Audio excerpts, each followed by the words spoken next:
کیا ابھی تک مومنوں کے لیے اس کا وقت نہیں آیا کہ اللہ کی یاد کرنے کے وقت اور قرآن جو حق کی طرف سے نازل ہوا ہے اس کے سننے کے وقت ان کے دل نرم ہو جائیں اور وہ ان لوگوں کی طرح نہ ہو جائیں جن کو ان سے پہلے کتابیں دی گئی تھی، پھر ان پر طویل عرصہ گزر گیا تو ان کے دل سخت ہو گئے اور ان میں سے اکثر نافرمان ہیں۔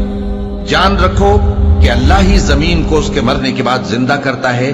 ہم نے اپنی نشانیاں تم سے کھول کھول کر بیان کر دی ہیں تاکہ تم سمجھو۔ جو لوگ خیرات کرنے والے ہیں، مرد بھی اور عورتیں بھی، اور اللہ کو نیک نیتی سے قرض دیتے ہیں، ان کو کئی گنا ادا کیا جائے گا اور ان کے لیے عزت کا صلہ ہے۔ اور جو لوگ اللہ اور اس کے پیغمبروں پر ایمان لائے، یہی اپنے پروردگار کے نزدیک صدیق اور شہید ہیں۔ ان کے لیے ان کے اعمال کا صلہ ہوگا اور ان کے ایمان کی روشنی بھی ہوگی۔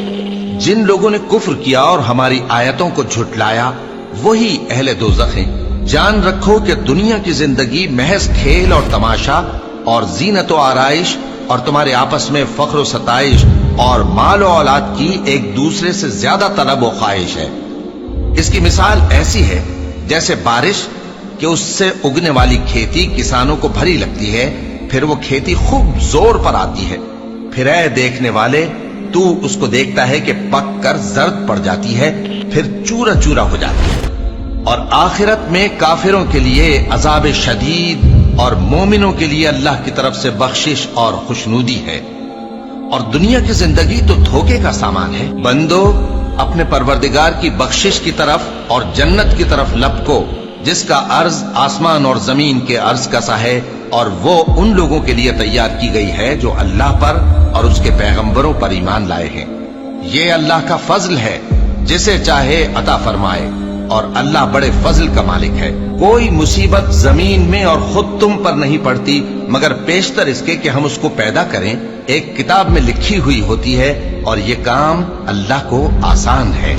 تاکہ جو فائدہ تمہیں حاصل نہ ہو سکا اس کا غم نہ کھایا کرو، اور جو تم کو اس نے دیا ہو اس پر اترایا نہ کرو۔ اور اللہ کسی اترانے اور شیخی بگاڑنے والے کو دوست نہیں رکھتا، جو خود بھی بخل کریں اور لوگوں کو بھی بخل سکھائیں۔ اور جو شخص روگردانی کرے تو اللہ بھی بے نیاز ہے، لائق حمد و ثنا ہے۔ ہم نے اپنے پیغمبروں کو کھلی نشانیاں دے کر بھیجا اور ان پر کتابیں نازل کی اور میزان عدل، تاکہ لوگ انصاف پر قائم رہیں۔ اور لوہا پیدا کیا کہ اس میں اسلحہ جنگ کے لحاظ سے زور بھی بہت ہے اور لوگوں کے لیے فائدے بھی ہیں، اور اس لیے کہ جو لوگ بن دیکھے اللہ اور اس کے پیغمبروں کی مدد کرتے ہیں، اللہ ان کو معلوم کرے۔ بے شک اللہ زور آور ہے، غالب ہے۔